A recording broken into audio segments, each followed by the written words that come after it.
Star Fox, a series all about flying and shooting at enemies, first created on the Super Nintendo and drastically improved on the Nintendo 64.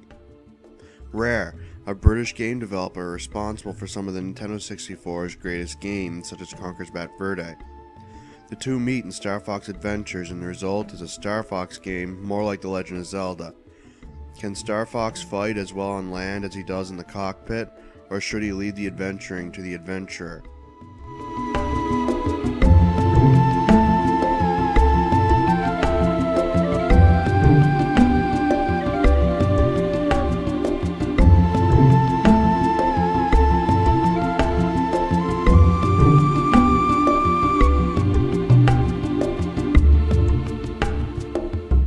Fox and his crew are recruited by General Pepper to save a prehistoric planet, Dinosaur Planet.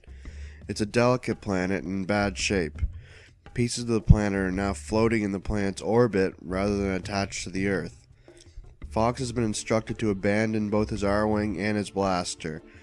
He obviously isn't happy with this, but he continues on either way. He finds a retractable staff that is seemingly abandoned nearby and decides to use it as a weapon. He finds the Queen Earthwalker, one of the rulers on Dinosaur Planet, and is tasked with finding her son, Prince Tricky. He finds the Prince Earthwalker and is then tasked with taking him to several temples across the scattered pieces of the planet in order to piece the planet back together. It's not a terrible story, and it's pretty cool for Star Fox, which usually has simple stories.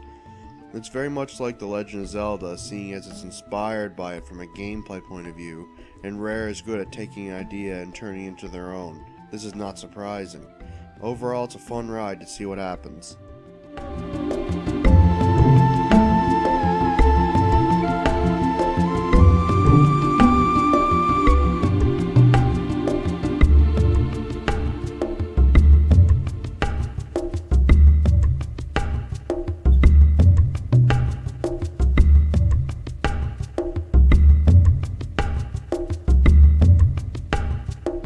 The gameplay is a little less polished than most of Rare's titles, but it's still solid.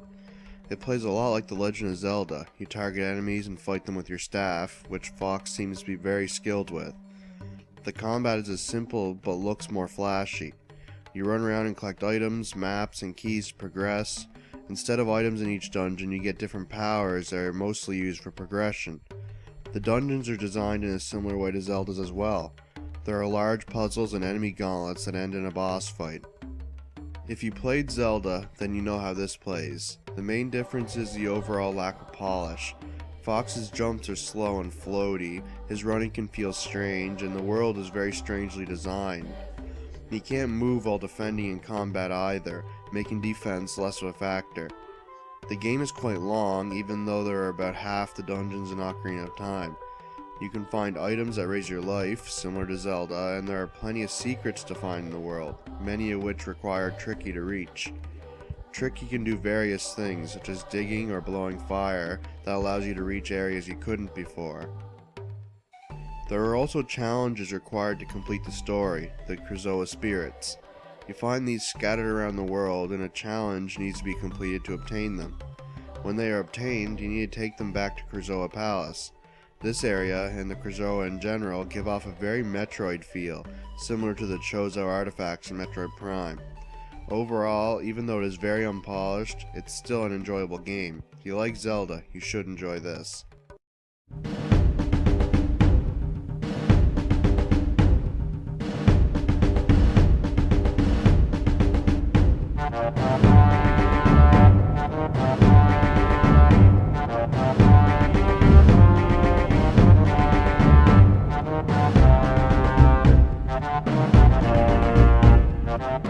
The audio is a little mixed. The music doesn't really leave an impression, but the voice work is good.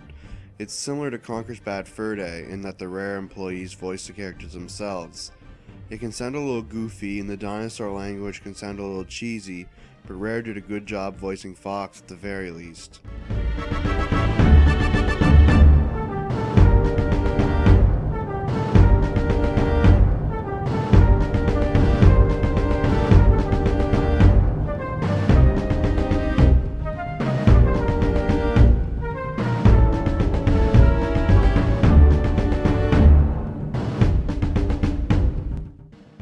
visuals stand out from the rest of the game. They are fantastic. Fox's character model is fur-tech, and the environments and other characters are really detailed.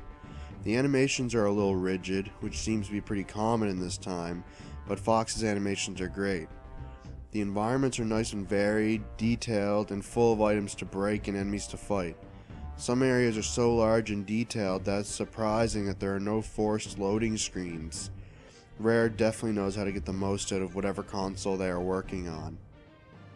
Time for a little history lesson about this game. This was not meant to be a Star Fox game. It started as a new game simply called Dinosaur Planet and was meant to have multiple playable characters. One of these characters was named Crystal, and she was stone with a staff, much like how Fox fights in Star Fox Adventures. If you look at some of Fox's animations, they look very feminine, which would mean that the game's changes were brought on late in development, and Rare left Crystal's animations in the game used by Fox. Crystal actually appears in the game and is playable in the beginning, using the same animations as Fox. It means nothing really, just something I noticed while playing.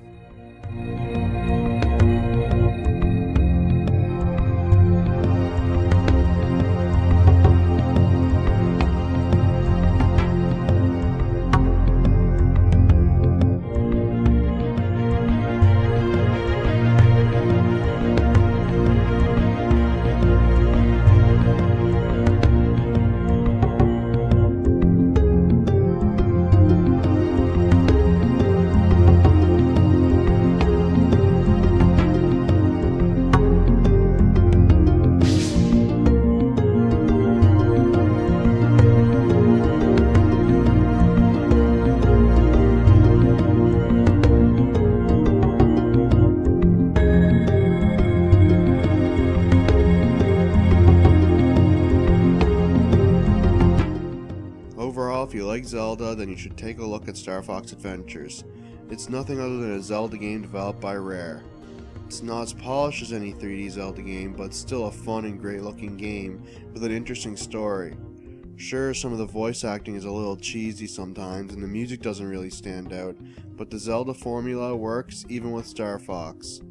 Fans might dislike Fox outside of the R-Wing, but no one can deny that the game is actually good, regardless of this fact. Fox earns his team a 7.5 out of 10.